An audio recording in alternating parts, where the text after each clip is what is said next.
ya vale. No la entendí, de Te hice verdad. 25 señas para que me dejaras a mí recibir la pausa y dejarte a ti entrevistar en No, pero principio a Iván. adelante, Ok, adelante. vamos a repetir, ok, rebobinemos.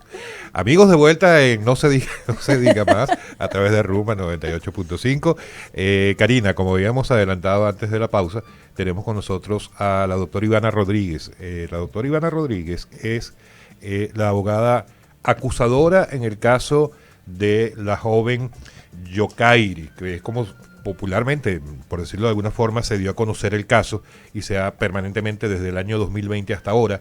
El día de hoy ha habido una sentencia por parte del tribunal que condena, como decíamos, a 30 años de prisión a los tres implicados.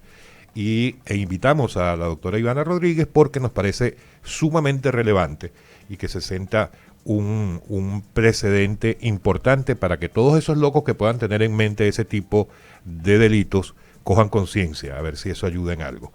Doctora, muy buenas noches, gracias por atender nuestra invitación. Karina y Alex por aquí. Bienvenida, doctora. Un placer, saludos a todos y claro al público que los escucha y lo ve por esta plataforma.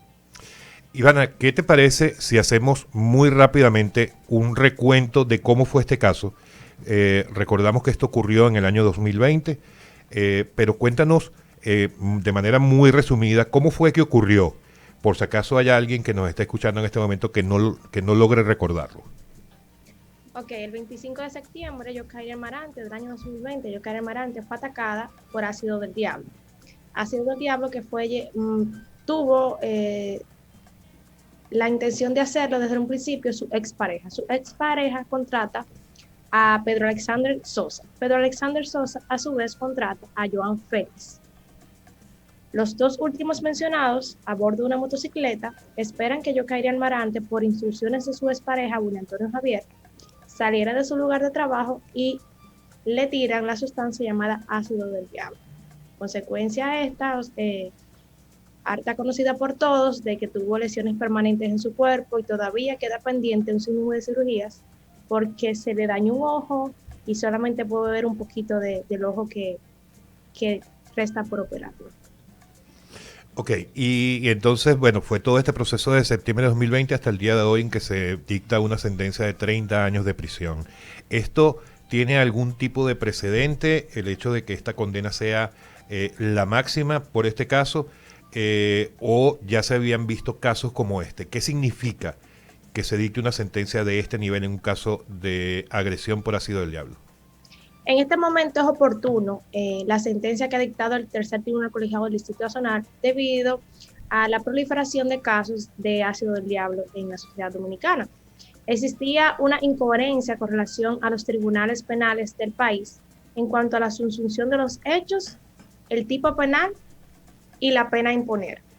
Comúnmente, lo que mayormente se hacía es que a estos hechos se le daba una calificación de golpes y heridas que causan lesión permanente y al quien mandó a tirar la sustancia, pues le daban la pena inmediatamente inferior, que es la de cómplice. O en otros casos, a los que echaban el ácido del diablo se le condenaba por acto de barbarie y tortura a 30 años y al que mandaba a tirar la sustancia, pues se le daba la pena inferior de 20 años como cómplice. En el caso de Yokairi, se cambió un precedente constante y se le dio a la expareja, es decir, a quien dio mandato de tirar esa sustancia, se le dio la calificación de coautor, es decir, que se le impuso la pena de 30 años por haber cometido actos de barbarie en contra de Yokairi Amarante. La parte acusadora logró ello porque se determinó en el tribunal el dominio total del hecho de parte de la expareja Yokairi. Incluso ese acto se frustró en varias ocasiones y la expareja continuaba con su intención determinada de rociarle ácido del diablo a su expareja Yokairi Amarante. Ivana, ¿cómo se siente Yokairi con esta sentencia, con esta decisión judicial en el día de hoy? Yokairi se siente satisfecha porque ese acto de barbarie y tortura no quedó impune, se hizo justicia, siempre estuvo esperanzada y solo le resta de que esa sentencia se confirme tanto en la Corte de Apelación y en la Suprema Corte de Justicia. ¿Eso puede llevar cuánto tiempo? Depende, porque por el tema de pandemia, pues los tribunales ya no están tan expeditos, pero sí se puede decir que en no más de 18 meses vamos a tener una sentencia ya confirmada por el carácter de la cosa irrevocablemente juzgada.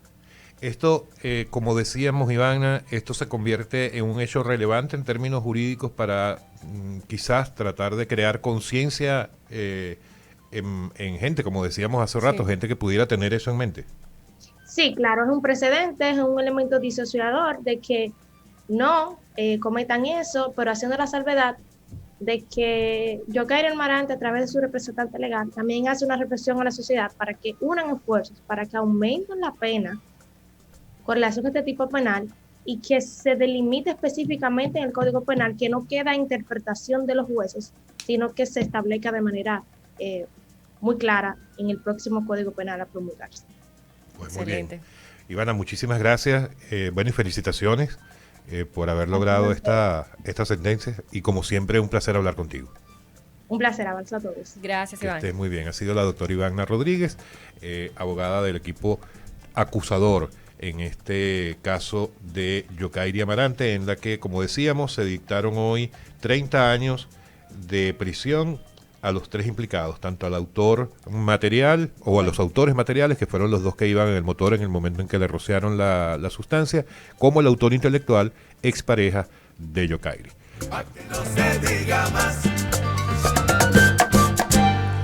Bueno, amigos y amigas, recordarles que estamos con ustedes a través de nuestras redes sociales. Pueden contactarnos en Instagram, No Se Diga Más Radio, y en Twitter, No Se Diga Más RD. También tenemos disponible nuestra línea telefónica, el 809-682-9850, y nuestra línea internacional, el 1833-380-0062. Alex, tal como mencionabas hace unos minutos, nos está acompañando aquí en cabina Iván Gatón, experto en política internacional, y estaremos abordando distintos temas, entre estos, lo que fue el discurso del presidente Luis Abinader en la Asamblea General de las Naciones Unidas, todo lo que abarcó en esta alocución, y también estaremos abordando algunas pinceladas sobre la decisión del Consejo Nacional de Migración. Bienvenido a No Se Diga Más. Muchas gracias por la invitación.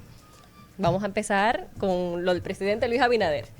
Sí, definitivamente la participación del presidente se puede resumir de alguna manera en un llamado a la comunidad internacional para que de una vez y por todas asuman una responsabilidad que no puede seguir siendo exclusiva de la República Dominicana. De hecho, la frase que al parecer llamó más la atención y la más relevante de su discurso fue que no existe ni existirá una solución dominicana a la situación haitiana.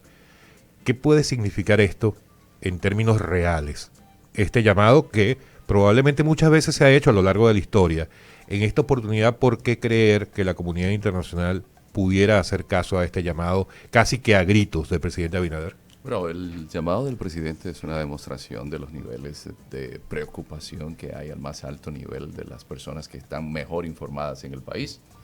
Porque el presidente, antes de emitir una declaración de este tipo, primero tiene asesores de todo tipo que le dicen, mire presidente, la situación en la cual nos encontramos con un país vecino, que hay una gran preocupación a nivel internacional por las pandillas que dirigen gente como Barbecue y que tienen armas de calibre, que hay unos niveles de preocupación en la región y más allá de la región, porque el nivel de fuego que tienen los pandilleros haitianos desborda al que tiene la policía haitiana y el ejército que están tratando de volver a crear.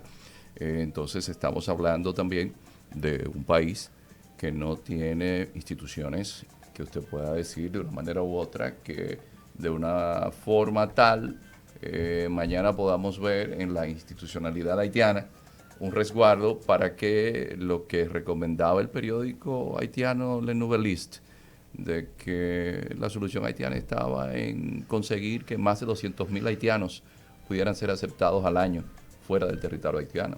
¿Por qué? Porque Haití evidentemente no tiene más de un 2% de superficie cultivable.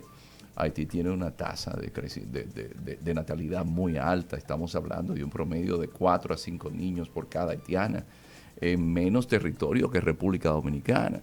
¿Con qué van a producir la comida? Bueno, y el agua, los ríos nacen en República Dominicana. Entonces, lo que el presidente señala de que la comunidad internacional no puede encontrar una solución dominicana al problema haitiano es porque evidentemente es aquí que se está teniendo como, digamos, esa válvula de escape ante un Haití que hace tiempo que no hay un gobierno estable.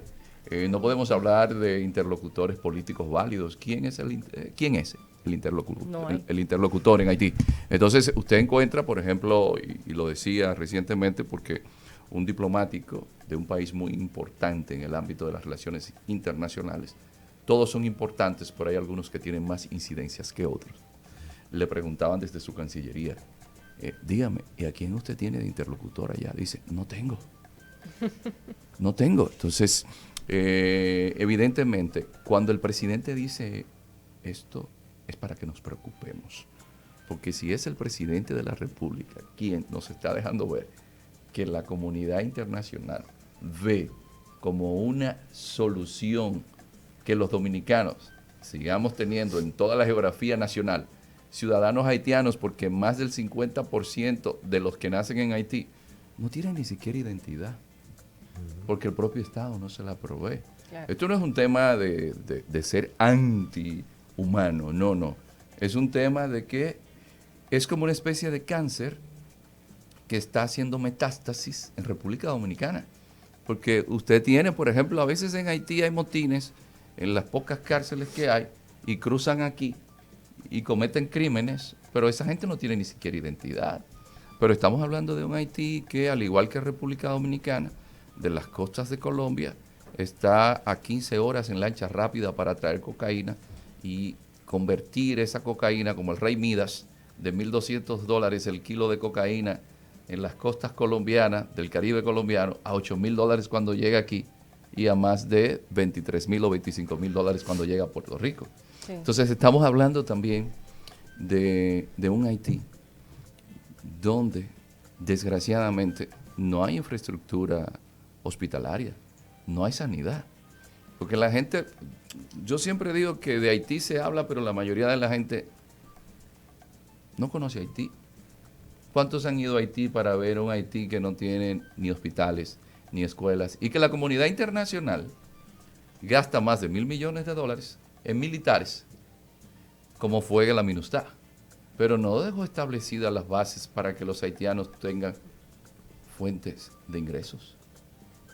¿Cuántos empleos se crearon en Haití con la MINUSTAH, por ejemplo?